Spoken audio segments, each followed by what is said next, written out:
ಮಂಜೇಶ್ವರದ ಕುಂದತ್ತೂರು Moscow ಸಭಾಂಗಣದ ಎದುರು ಭಾಗದಲ್ಲಿರುವ ರಾಷ್ಟ್ರೀಯ ಹೆದ್ದಾರಿಗೆ ತಾಗಿಕೊಂಡಿರುವ ಸುಮಾರು 53 ವರ್ಷಗಳ ಹಳೆಯ ಮನೆಯೊಂದು ಸೋಮವಾರ ಬೆಳಗ್ಗೆ ಕುಸಿದು ಬಿದ್ದಿದೆ. ವೈದ್ಯಕೀಯ ಕ್ಷೇತ್ರದಲ್ಲಿ ಬಡ ಜನರ ಆಶಾಕಿರಣವಾಗಿರುವ ಅದೇ ರೀತಿ ಇತರ ಚಟುವಟಿಕೆಗಳಲ್ಲೂ ಸಮಾಜ ಸೇವಕನೆಂಬ ಬಿರುದನ್ನ ತನ್ನದಾಗಿಸಿಕೊಂಡಿರುವ ಅಕ್ಬರ್ ಎಂಬುವರ ಕುಟುಂಬದ ಮನೆ ಕುಸಿದು ಬಿದ್ದಿದೆ. ಈ ಸಂದರ್ಭ ಒಳಗಡೆ ಇದ್ದ ಅಕ್ಬರ್ ಅವರು ಮನೆಯಿಂದ ಹೊರಗೆ ಬಂದಿದ್ರು. ಇನ್ನು ಕಳೆದ ರಾತ್ರಿ ಕುಟುಂಬವನ್ನ ಸಂಬಂಧಿಕರ ಮನೆಯಲ್ಲಿ ಬಿಟ್ಟು ಏಕಾಂತವಾಗಿ ಇದ್ದ ಕಾರಣ ಭಾರಿ ದುರಂತವೊಂದು ತಪ್ಪಿ ಹೋಗಿದೆ. ಸುಮಾರು 50 ವರ್ಷಗಳ ಹಿಂದೆ ಇವರ ತಂದೆಯವರು ಕಟ್ಟಿಸಿದ ಮನೆಯಲ್ಲಿ ಇದೀಗ ಅಕ್ಬರ್ ಕುಟುಂಬ ಹಾಗೂ ಅವರ ಒಬ್ಬ ತಮ್ಮ ಮಾನಸಿಕ ಅಸ್ವಸ್ಥನಾಗಿ ಮೂಗನಾಗಿರುವ ರಫೀಕ್ ಎಂಬುವವರು ಇಲ್ಲಿ ವಾಸವಾಗಿದ್ದಾರೆ.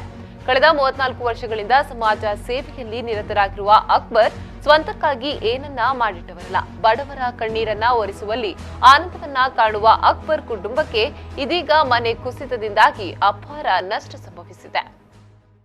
ಅವರು 50 ವಯಸ್ಸಾಗಿಬಿಟ್ಟಿದೆ. ಪುರಾತನ ಹಳೆ ಮನೆ, ಇಲ್ಲಿನ ತಂದೆಯವರು ಕಟ್ಟಿಸಿದ ಮನೆ ಅದು. ಇಲ್ಲಿ ಇವತ್ತು ಬೆಳಿಗ್ಗೆ 8:20 ನಾನು ನನ್ನ ತಮ್ಮ ಇಬ್ಬರಿದ್ದು, ತಮ್ಮ ಹೊರಗೆ ಹೋಗಿದ್ದೆ, ನಾನು ಸಹ ಹೊರಗೆ ಅದರ ಮನೆಯ ಶಬ್ದ ಕೇಳಿ ನಾನು ಹೊರಗೆ ಓಡಿಕೊಂಡು ಬಂದೆ. ಆಗಲೇ ಮನೆ ಕುಸಿದು ಬಿತ್ತು. ಕುಸಿದ ಕಾರಣ ತುಂಬ ಕಷ್ಟದಲ್ಲಿ ಬಡವಲ್ಲಿ ಇಷ್ಟವರೆಗೂ ತಾಯಿ ತಂದೆ ಕಾಯಿಲೆ, ತಮ್ಮನೇ ಒಂದು ಬಸ್ ಅಪಘಾತದಲ್ಲಿ ಅವನು ಕಳೆದು ಎಲ್ಲ ಆಗಿ ಕಷ್ಟದಲ್ಲಿ ಜೀವನ ಮಾಡ್ತಿದ್ದಾನೆ. ಹಾಗೂ ಎಲ್ಲರಿಗೂ ಗೊತ್ತುಂಟು, ಈ ವರ್ಷ ಇಲ್ಲಿ ಒಂದು 3 ದಶಕ 34 ವರ್ಷ ಆಸ್ಪತ್ರೆಗೆ ಬಡವರನ್ನು ರೋಗಿಯವರನ್ನು ಕೊಂಡೋಗ್ತಾ ನಾನು ನನ್ನ ಇದನ್ನು ಜೀವನ ಪರ್ಯಂತ